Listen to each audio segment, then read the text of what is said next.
Bonjour à tous. Déjà, merci de cette invitation. Donc c'est vrai que la data visualisation, nous, c'est un sujet, à l'agence Soré qui nous tient vraiment à cœur, donc on est ravis de pouvoir en parler aujourd'hui.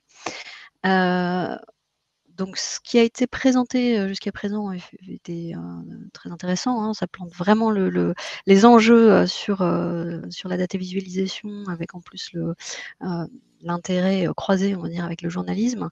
Heu Côté agence Auray, nous, on est vraiment centré sur les, données et les data visualisations liées à l'énergie, et même encore plus spécifiquement quand on parle d'énergie, sur, l'électricité, et le gaz.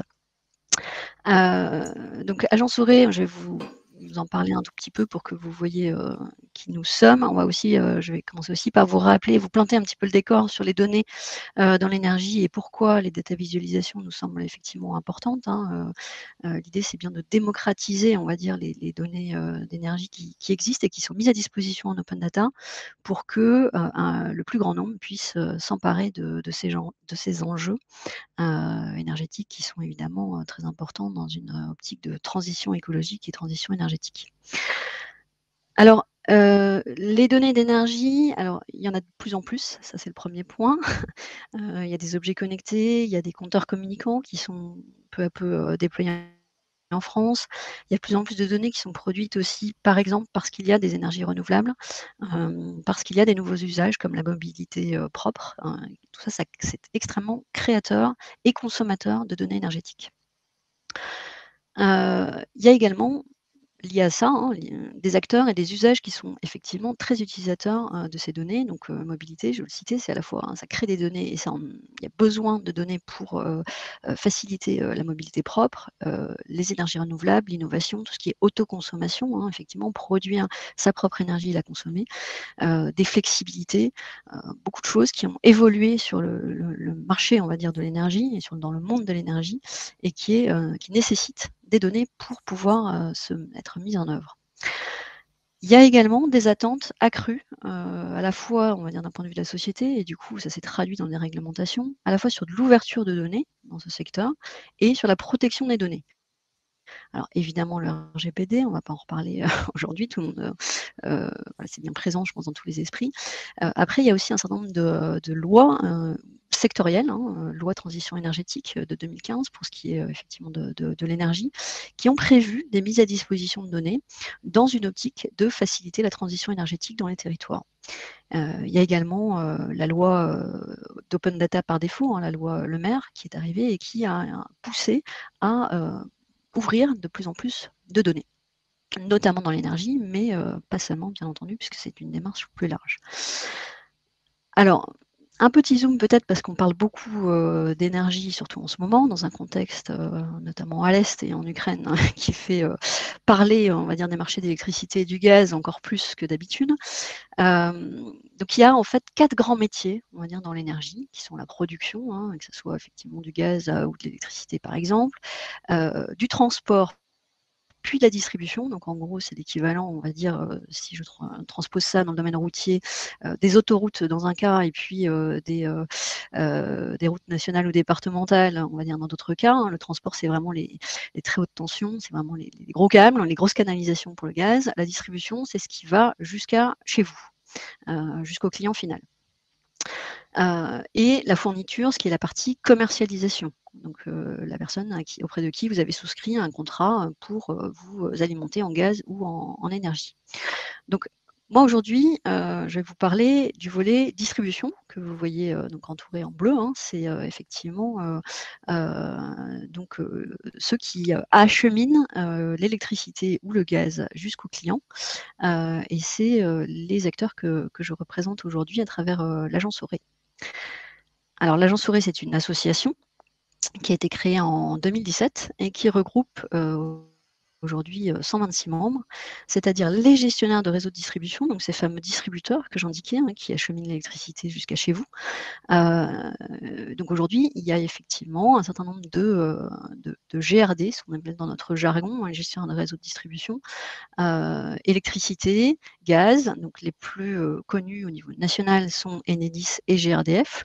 Mais après, il y a un certain nombre de distributeurs, y compris d'ailleurs dans la région Grand Est, qui ont, plus de 100 000 clients. La notion de plus de 100 000 et moins de 100 000, elle est importante chez nous et elle est liée aussi à une réglementation européenne. Donc, les obligations derrière qui pèsent sur les opérateurs ne sont pas les mêmes en fonction du nombre de clients. Donc, en région Grand Est, il y a notamment Strasbourg Électricité Réseau, Reseda pour la partie électricité et RGDS pour la partie gaz, mais il y a aussi de nombreux autres distributeurs qui sont des plus petits, hein, certains en fait ne desservent qu'une ou deux communes.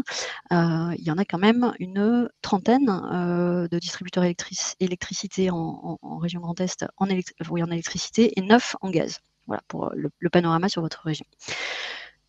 Donc nous, côté Agence Auray, notre mission, c'est vraiment de mutualiser des compétences et des moyens entre distributeurs. Alors, l'axe que vous voyez là en orange, qui ne nous concerne pas vraiment aujourd'hui, qui est rendre des services numériques pour aider les distributeurs à accomplir leurs obligations réglementaires pour appuyer le fonctionnement des marchés d'énergie. C'est ce qu'on appelle chez nous Auray-MECA. Et le deuxième volet, qui est celui qui nous intéresse aujourd'hui, qui est effectivement tout ce qui est mise à disposition de données au service de la transition énergétique. Donc ça fait vraiment partie de nos missions de service public. On a un certain nombre d'obligations réglementaires en tant que distributeur. Et nous, on souhaite aller beaucoup plus loin, évidemment, pour faciliter la transition énergétique dans les territoires, en offrant vraiment des services autour des données et notamment les data visualisations. Donc, jeu de données, on va dire que du classique, hein, si vous êtes des habitués de Data Grand Est, je ne vais pas vous expliquer ce que c'est qu'une plateforme open data. Nous, on en a une côté Agence Auray, on met des jeux de données effectivement qui sont multi-énergie, donc à la fois gaz et électricité, sur le périmètre de nos membres, hein, donc les gestionnaires de réseau. On a aussi un point d'entrée unique en close data pour ceux qui souhaiteraient avoir des données, par exemple, si je suis un bailleur social et que je veux avoir une vision de mon patrimoine, des consommations sur mon patrimoine, je peux m'adresser à l'Agence Auray qui sert de guichet unique pour finalement avoir les données sur un patrimoine qui serait à cheval, on va dire, sur plusieurs distributeurs et qui serait à la fois en électricité et en gaz. L'axe qui nous intéresse aujourd'hui, c'est l'axe data visualisation que vous voyez là en bas. L'idée, c'est de faire parler ces données. Il y a un certain nombre effectivement de données qui existent aujourd'hui. L'offre de données en matière d'énergie, elle est assez conséquente.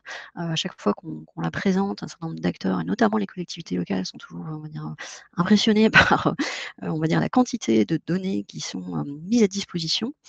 Encore faut-il savoir effectivement les faire parler et permettre finalement qu'elles puissent appuyer l'analyse et la prise de décision des acteurs. C'est vraiment ça l'enjeu, hein. C'est des données qui, encore une fois, sont vraiment euh, produites notamment dans une optique de transition énergétique. Donc il faut derrière qu'elles puissent alimenter les décisions et des politiques publiques. Alors, rapidement, hein, la présentation de notre espace open data. Encore une fois, c'est pas l'objet majeur de la présentation aujourd'hui. L'idée, c'est vraiment d'aller sur la partie data visualisation. Donc là, c'est un petit clin d'œil parce qu'effectivement, la data visualisation, ça a été très bien dit par Julien et Raphaël, hein. L'idée, c'est vraiment de permettre de donner du sens, de faire ressortir l'information à partir de données brutes, hein. J'ai bien aimé l'idée de dire que c'était une récompense après une tâche ingrate. C'est vrai que c'est tout à fait ça, l'idée de pouvoir faire ressortir de l'information et de faciliter la compréhension, rendre aussi l'acteur utilisateur des données. Donc on a fait cette petite présentation humoristique pour rappeler qu'effectivement c'est un art de maîtriser la donnée et la data visualisation. Et en fait, ce que vous voyez là, c'est la composition du mix électricité français traité en matière Kandinsky, mais on a une vraie data visualisation derrière qui est celle que vous pouvez voir à l'écran. Alors si j'ai un petit peu de temps tout à l'heure, peut-être je vous ferai une démonstration directement sur le site, mais l'idée c'est là de pouvoir visualiser assez rapidement, donc sur une région ou sur un département, le mix électricité, quelles sont les énergies qui sont présentes en matière de production sur le territoire, à la fois en puissance installée et en énergie produite. Et là, on voit effectivement qu'il peut y avoir, c'est le cas ici, hein, une différence assez sensible entre la capacité de production finalement et la production constatée sur un territoire. Sur toujours sur une logique, on va dire de production, hein, production d'énergie. Si vous vous intéressez à la progression de l'électricité renouvelable en France, on a une data visualisation, qui permet d'avoir par région effectivement, la couverture de la production d'électricité renouvelable, hein, quelle est sa part dans le mix global de production, quelle couverture de la consommation par la production renouvelable, est, réalisée sur telle ou telle, région. On peut voir ça dans le temps, hein, depuis, 2014. Et c'est en fait, c'est une illustration, alors c'est intéressant, aussi ce qui était dit, juste avant. C'est une data visualisation qui, en fait, a été basée sur des données qui relevaient du panorama, de l'électricité renouvelable. Donc le panorama de l'électricité renouvelable, c'est une publication, donc aujourd'hui, un PDF qui est mis à disposition, mais qui fait, un certain nombre de pages, à peu près plus de 50 pages, qui intéresse, les professionnels du secteur. Ça permet d'avoir une analyse assez poussée, filière par filière, région par région, et cetera. Mais il nous semblait intéressant de pouvoir, valoriser, ce qui est le travail qui était fait à travers cette publication en une infographie pour pouvoir donner un accès assez rapide, et facile, on va dire, aux éléments majeurs de cette publication et effectivement avoir une sorte d'infographie en un coup d'œil, sur, la progression de l'électricité, renouvelable en France. Alors, je le disais tout à l'heure, nous, on rassemble à la fois les distributeurs, de gaz et d'électricité. Donc ce que je vous ai présenté sur, le mix électricité, eh bien, on a une sorte d'équivalent, de pendant, sur le gaz avec, les sites d'injection, biométhane produits, sur le territoire. Donc, là aussi, hein, je le disais, c'est un sujet un peu d'actualité, hein, comme vous le savez, voir quelle est la progression, du biométhane produit en France sur un territoire et injecté dans les réseaux. Curieusement, c'est quelque chose qui, depuis quelques mois intéresse, beaucoup plus, qu'avant. Je pense que vous voyez tous, pour quelles raisons. Si j'avance sur d'autres types de data visualisation qui sont là aussi, toujours sur le volet production. Heu, pour savoir assez rapidement quel est le nombre d'installations renouvelables sur un territoire, eh bien, on peut, saisir effectivement, je suis sur telle ou telle, commune ou EPCI, et donc établissement, public de coopération intercommunale. Là, par exemple, c'est sur Brest Métropole, donc c'est pas vraiment dans l'est, hein, on va dire plutôt complètement à l'ouest par rapport à vous, mais vous pouvez, voir, en un coup d'œil, quelles sont les installations, le nombre d'installations, de production d'électricité et de gaz, qui sont sur le territoire concerné et qui vous intéresse. Une autre visualisation, alors c'est, le tracé des réseaux, donc des réseaux de gaz et d'électricité, hein, à nouveau. Donc on a proposé cette data visualisation alors, qui, malheureusement, à ce jour n'est pas encore, complète, hein. On n'a pas, l'ensemble des données, des distributeurs, notamment d'électricité et de gaz qui sont visibles sur cette cartographie. Néanmoins, on en a, voilà, de plus en plus et puis on les ajoute de manière incrémentale dès qu'on a de nouvelles, données. Mais ça permet, d'avoir en tout cas, déjà sur plus de 97 du territoire, les tracés des réseaux en élec, et en gaz qui sont visualisables. Alors réseau de transport et réseau de distribution, donc ça peut être effectivement utile pour de la planification réseau, pour, l'implantation, d'énergies renouvelables par exemple ou, ce genre de choses. Heu voilà, vous pouvez voir là ce que ça donne sur un zoom, hein. Vous pouvez l'avoir jusqu'à un quartier, et ce type d'affichage. Vous pouvez sélectionner, si vous ne vous intéressez par exemple qu'aux canalisations de gaz, et bien vous sélectionnez le gaz et vous l'avez, vous n'avez pas forcément l'électricité, à chaque fois. Voilà, vous pouvez sélectionner, l'infrastructure et le tracé qui vous intéresse. Après, si je parle parce que j'ai beaucoup parlé de la production, même si c'est un sujet qui intéresse en général, beaucoup, le grand public, mais il y a aussi la consommation, même la consommation d'énergie en France par secteur d'activité. Donc on a proposé une data visualisation, qui permet sur, là aussi, hein, on peut sélectionner, ça peut être une région, ça peut être un EPCI, une commune. On peut choisir là aussi l'électricité ou le gaz, hein, on peut sélectionner assez facilement, passer de l'un à l'autre, mais voir en fonction, du territoire, quels sont les secteurs qui consomment? Est-ce que, par exemple, c'est plus le résidentiel? Est-ce que, il y a une industrie forte sur le territoire? Quelle est la part de l'agriculture? Donc ça permet, de voir, en effet, à la fois en nombre de ce qu'on appelle nous, hein, dans notre jargon, les points de livraison, en gros, les clients, ou en consommation. donc effectivement en énergie consommée, d'avoir cette vision sur le territoire et par grand secteur d'activité, donc industrie tertiaire, résidentielle, agriculture.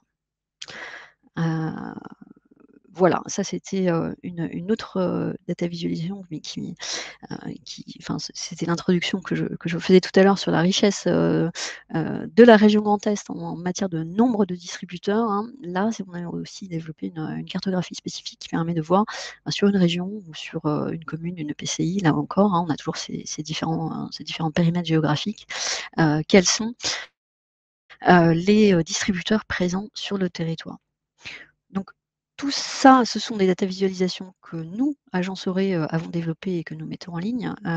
Ce dont je voulais vous parler aujourd'hui, c'est une démarche qui va beaucoup plus loin parce qu'on pense que, effectivement, il n'y a pas que nous qui avons eu des bonnes idées en matière de data visualisation, loin de là. Et on a proposé, un site, enfin sur notre site, hein, de référencer les data visualisations dans le domaine de l'énergie en France. Alors, qu'elles soient en électricité, en gaz, et même sur d'autres énergies, quels que soient les opérateurs, à différentes échelles. Notre objectif, c'est vraiment de valoriser la richesse des outils qui sont déjà existants, hein, qui ont été produits par des acteurs de référence et de mettre en un point unique, un accès à ces data visualisations avec à chaque fois une possibilité de filtrer. Si je ne m'intéresse, que à la mobilité propre, je ne m'intéresse qu'à la consommation ou au contraire je ne m'intéresse qu'à la production et ben, je vais pouvoir filtrer et regarder les data visualisations qui sont présentes, qui existent, sur, mon territoire par exemple, hein, si je suis une région ou si je suis, heu, encore une fois un citoyen, j'habite dans une commune, je veux regarder ce qui se passe sur mon territoire, eh bien, je peux avoir accès, on va dire, aux meilleures data visualisations entre guillemets ou en tout cas à la richesse, de ce qui a été, proposé et inventé, on va dire créé, par les acteurs qui sont des acteurs de référence. Donc cet outil-là, c'est vraiment, une logique de point d'entrée. On offre aujourd'hui, donc c'est ce que vous voyez là, hein, si je vais peut-être aller directement le partager, et partager mon écran. Hop, j'espère que je vais pas vous perdre. Voilà, j'espère que c'est bon et que vous voyez. Donc c'est notre outil effectivement de data visualisation comme je l'évoquais. Normalement, je pense que vous le voyez. Il est bien là, je partage. Donc nous avons 458 data visualisations, qui sont aujourd'hui accessibles. Donc je peux, filtrer, hein, ce que j'évoquais tout à l'heure. On va par exemple aller sur la thématique mobilité et je vais voir un certain nombre de data visualisation. Alors c'est tout simple, hein, c'est juste un accès, à la data visualisation en question. Si je clique sur la première qui est, produite par, l'UFE, donc l'Union française de l'électricité, je vais voir directement la data visualisation que vous voyez là dans la petite vignette. Donc on voit qu'on en a, 33, sur la mobilité. Après vous pouvez rajouter des filtres, si, vous vous intéressez à une couverture nationale ou régionale ou autre. Vous pouvez retourner sur, la production, voilà. On peut effectivement, voir directement toutes ces data visualisations, alors petite, pub en passant pour celles que nous avons produites, hein, que je vous ai présentées rapidement, mais quand vous cliquez ici, vous voyez nos 11 data visualisations qui sont là. Et ce que je vous invite bien entendu à aller regarder, mais pas seulement, hein, n'hésitez pas à consulter la totalité, de ces data visualisations. Heu, alors le pourquoi, de cette démarche, je l'expliquais, tout à l'heure, hein, je pense l'idée c'est vraiment à la fois de valoriser, l'existant et de permettre que, chacun puisse à la fois voir les bonnes idées, et éventuellement reproduire sur son propre, territoire ou, bah, constater qu'il manque peut-être des data visualisations sur certains sujets, que ça pourrait être intéressant d'en développer. Voilà, c'est à la fois une prise de conscience, un partage. On est, convaincus à l'Agence Sorec que la data visualisation, elle a un fort pouvoir, et que le sujet de la transition énergétique, eh bien, il est important. Donc, autant effectivement, mettre en avant ces data visualisations pour qu'un maximum de personnes, puissent s'emparer de ces enjeux, et les comprendre. Voilà, pour ma part, j'en ai terminé. Je crois qu'il y a quelques questions. Oui, il y a quelques questions pour vous Heu, donc on va peut-être les lire comme ça tout le monde peut oui. avoir la réponse finalement. Donc, il y a une personne qui demande, est-ce qu'il serait possible d'avoir les informations de contact de, Auredata? Donc, pour le département de la Haute-Marne, mais finalement, pour, comment faire même pour tous les autres s'ils sont intéressés? Ah bah, alors n'hésitez pas à nous contacter via le formulaire contact sur notre site. Alors je l'ai peut-être pas, détaillé, on est une petite association, on est, donc, au niveau national, on est basé en Île-de-France, enfin, à Paris. Hem, donc on a «personne» entre guillemets, dans les régions, hein. On est vraiment, voilà, on est une petite équipe, on est 6 pour tout vous dire. Hem, donc vous pouvez nous contacter à travers le site, hein. Je viens de vous remettre là dans le chat, l'adresse, hein, de notre site et n'hésitez pas à nous contacter par le contact, hein, enfin par la boîte contact. OK. La prochaine question, c'est: les réseaux gaz et électricité sont-ils disponibles au format vectoriel? Alors non, ils sont pas disponibles au niveau, vectoriel. Petite précision sur ces réseaux, ils sont disponibles alors sans engagement, on va dire non plus sur le niveau de détail, hein, on n'est pas sur de la grande échelle. Pour une raison toute simple, c'est que, ce ne sont pas des données c'est des données qui servent qui peuvent servir bien entendu, c'est l'objectif de les mettre en open data pour un certain nombre on va dire de vision un peu globale, pour de la planification, pour voir où ça passe et cetera. Pas pour des usages de type surtout pas, hein, pour des usages de type, DT, hein, c'est-à-dire ce qu'on appelle chez nous DT, mais, ce qui est des déclarations de travaux, d'intention de travaux. Donc, il ne s'agit pas on va dire de planifier des travaux ou de prévoir des raccordements ou ce genre de choses sur la base des informations d'open data. Pour ça, il y a effectivement des guichets et des procédures qui sont prévues et qu'il faut surtout suivre. Donc les données, elles sont disponibles, mais ce n'est pas de la grande échelle. OK. Une avant-dernière Et question.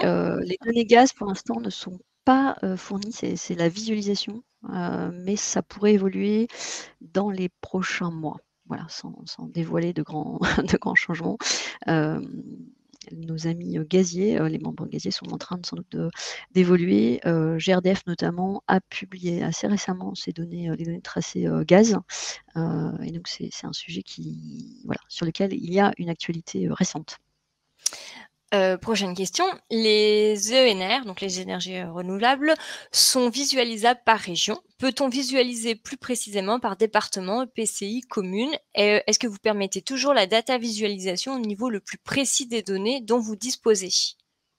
Alors ça, c'est une bonne question, je pense que ça a été dit tout à l'heure, mais effectivement, quand on crée une data visualisation, il faut toujours savoir à quel niveau d'information, enfin et jusqu'à quel niveau de détail on peut aller et toutes les data visualisations ne peuvent pas tout faire, hein. C'est-à-dire on ne peut pas rentrer sur des données extrêmement, fouillées, et précises, et descendre à des niveaux, on va dire jusqu'à des niveaux, communaux, voire quartiers, hein, puisqu'on a certaines, données, notamment en termes de consommation, qui vont encore en dessous de la commune, qui vont à la maille, dite IRIS, hein, qui est une maille, statistique, au niveau enfin, déterminée par l'INSEE.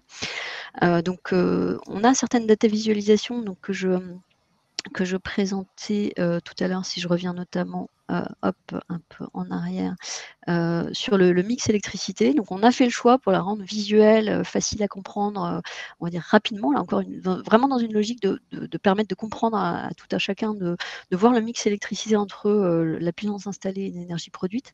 Donc ça, c'est des données qu'on peut rendre visuelles et «sympa» entre guillemets à afficher au niveau régional et départemental, mais ça ne descend pas en dessous. En revanche, on va avoir d'autres data visualisations qui permettent d'aller beaucoup plus finement, sur des communes, mais une data visualisation peut difficilement tout faire. Donc oui, on a effectivement, des approches et à un moment, il faut faire des choix. On n'a pas trouvé, en tout cas nous, la solution pour faire une data visualisation qui traite tout à tous les niveaux. OK. Y a-t-il, des liens entre, l'agence ORE et OSM sur les données en matière d'infrastructures de réseau? Partage, partenariat et cetera? Oui, oui, oui. Alors, on échange régulièrement avec OSM, qui a d'ailleurs été un aiguillon à l'ouverture des données et à la mise à disposition en open data par nos membres, par les gestionnaires de réseau de distribution. Donc, on échange assez régulièrement. Donc, oui, OSM connaît bien justement nos outils et notamment les données qu'on met à disposition. Donc, ils s'en servent. Ça fait partie de leur source. Donc, oui, la réponse est oui. OK. Là, on a 2 questions qui sont un peu, les mêmes. Quels sont les outils utilisés pour créer ces visualisations? Et donc, en fait, quel est l'outil DataVis utilisé par votre agence? Alors, on a quelques data visualisations qui étaient basées sur les technologies d'Open Datasoft, parce que notre plateforme Open Data, elle est hébergée chez Open Datasoft.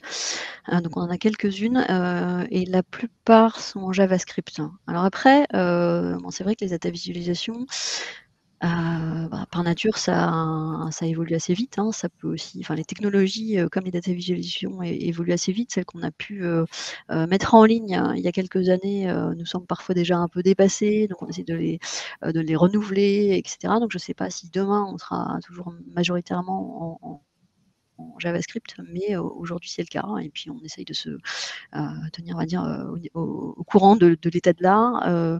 On fait développer nos data visualisations. On n'a pas les compétences, je le dis, on existe, on traite aussi les données elles-mêmes sur la mise à disposition des données en open data, et puis on a d'autres missions sur notre axe mécanisme de marché que j'évoquais brièvement, mais qui est quand même une grosse partie de notre activité.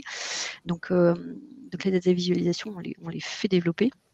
Donc on a des cahiers des charges assez précis, mais ça dépend aussi de ce que les développeurs vont proposer et les outils qu'eux utilisent. OK. Et une dernière question, DataVis et sémiologie, avez-vous rencontré quelques difficultés liées à des risques d'erreur d'interprétation? Quels sont les plus grands pièges à éviter? Et d'ailleurs, Raval pourra peut-être même répondre à cette question aussi, puisqu'il l'a évoqué tantôt dans ses présentations. Alors oui, bien sûr, je pense que toute donnée et toute data visualisation, on a beau mettre des disclaimers ou renvoyer à des notes méthodologiques, etc. Le risque, c'est effectivement que ça soit mal compris, on va dire, ou peut-être que ça a été mal exprimé aussi. Après, la question de la responsabilité, entre guillemets, je pense que les torts sont partagés. Oui, bien sûr, il peut y avoir des erreurs d'interprétation. Sur les mots, alors je le dis, je ne sais pas si quelqu'un, par exemple, de l'observatoire régional aujourd'hui est présent avec nous, mais si je prends le terme d'énergie, nous on a tendance à parler, par exemple, de données d'énergie, de bilan d'énergie. Eh bien, les observatoires régionaux vont toujours nous dire: «Oui, mais vous ne traitez que l'électricité et le gaz, et l'énergie, c'est bien plus que ça. Il y a tous les produits pétroliers, il peut y avoir le bois, il peut y avoir des réseaux de chaleur, et cetera». Donc, si je prends juste cet exemple-là, heu, oui, voilà, rien que sur le terme énergie, jusqu'où on va, de quoi on parle, eh bien chacun peut avoir une approche un peu différente. Donc quand nous, on produit une data visualisation et on va dire quelles sont les consommations d'énergie sur votre territoire, par exemple, eh bien oui, c'est les données d'énergie qui concernent l'électricité et le gaz. Aujourd'hui, on n'intègre pas les données bois, réseau de chaleur, produits pétroliers. Donc si je veux avoir un bilan de toutes les consommations d'énergie sur le territoire, eh bien il faut que j'aille chercher d'autres sources de données et peut-être d'autres data visualisations également. OK. On a Mmh. d'autres questions qui sont, dans le chat du coup, donc je vais essayer de les remonter.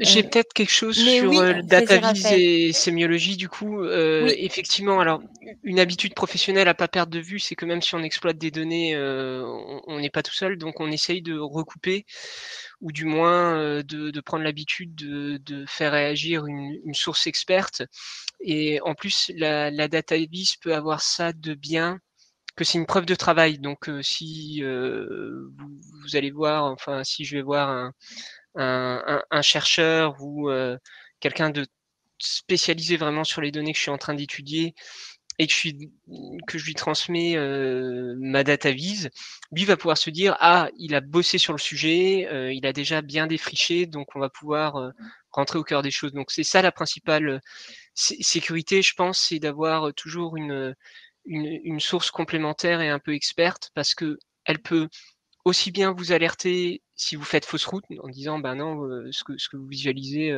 paraît pas du tout juste par rapport aux observations habituelles. Elle peut prolonger ce que vous avez montré, mais elle peut aussi, et c'est pas à négliger, vous inspirer d'autres idées, pour éventuellement d'autres visualisations. Ça m'est déjà arrivé, plus d'une fois. Une autre question encore, pour vous 2. La guerre en Ukraine et les menaces d'extension du conflit ne menaceraient-ils pas l'ouverture de nombreuses données? OSM ne diffuse-t-il pas de nombreuses informations stratégiques, par exemple? Alors, je peux apporter peut-être un élément de réponse, hein. C'est vrai que, encore une fois, sur la partie, tracée des réseaux, donc c'est des données qui finalement sont mises à disposition, par, on va dire, les GRD nationaux que sont Enedis et GRDF depuis quelques années. Puis c'est un mouvement progressif, hein. De plus en plus de distributeurs effectivement, les mettent à disposition. Il y a eu de fortes réticences, en interne avec effectivement des craintes sur le côté à la fois, stratégique, les risques. Alors, à l'époque, on pensait plus à des risques, d'attentats que de guerre, mais aujourd'hui, voilà, la nature des risques évolue, mais ce sont toujours des risques.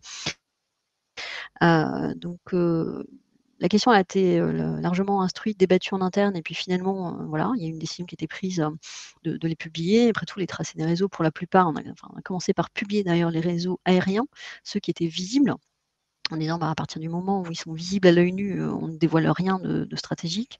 Après, ont été ajoutés, les réseaux souterrains. Donc là, pour le coup, effectivement, c'est par définition, on les voit pas, hein. Heu, bon, ça a été discuté aussi avec le ministère, y compris de l'Intérieur, et avec le ministère de tutelle, hein, qui est le ministère de la Transition écologique. Mais bon, on a considéré qu'effectivement, les risques étaient faibles et que pour la plupart, c'était des données qui auraient pu être reconstituées. C'est-à-dire que si on cherche vraiment à les avoir, eh bien, on peut les avoir. Je dirais d'autant plus sur les réseaux, entre guillemets «stratégiques» qui sont les réseaux de transport, hein, donc en amont de nos réseaux à nous, distributeurs. C'est là où potentiellement, hein, si on parle malheureusement de risques, les risques sont les plus gros. Si, effectivement je touche, à la très haute tension ou à des canalisations de gaz de transport, les risques sont bien plus importants et ceux-là, ils sont, visibles et connus. Donc, voilà. Après, ça c'est aussi une manière, on va dire, de faciliter les choses, hein. C'est quand même rendre, cette information-là, disponible sans avoir à aller la chercher sur le terrain. Donc, bon, le risque, il a été, apprécié, pesé, la décision, elle a été prise. Après, voilà. Merci. Raphaël, un ajout? Non, pas grand-chose à dire. Après, OK. effectivement, il y a beaucoup de choses qui sont produites, notamment, via, l'OSINT, hein, l'Open Source Intelligence. La principale question, c'est est-ce que les données produites font consensus ou pas? Après, en tant que, data journaliste plutôt presse locale, c'est vrai que j'ai pas beaucoup l'occasion de me pencher sur la guerre en Ukraine, même si évidemment, comme nous tous, je suis ça avec attention. OK. Une autre question, quel est le lien alors là, ça va être, plus pour, l'agence Aude.